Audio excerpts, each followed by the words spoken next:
फगुआ में छोड़ के आवा दिली हो देवरा तुरल चाहे कीले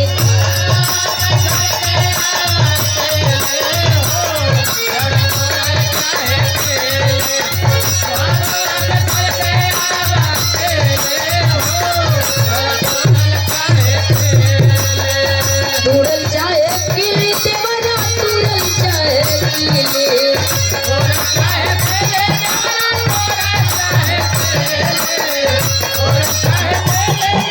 छोड़ के आवा दिली हो देवरा तुरल चाहे कीले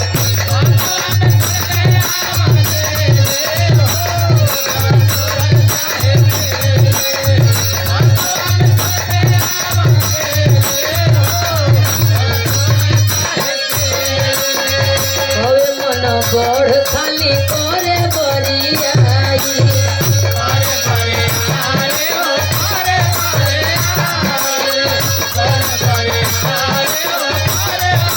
और कहियो ना कहियो हमके धरिया कहारी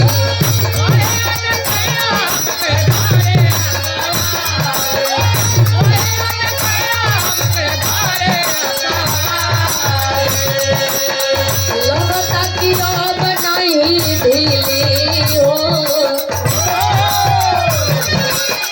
लगता कि अब नहीं ढीली हो देवरा तुरल चाहे कीले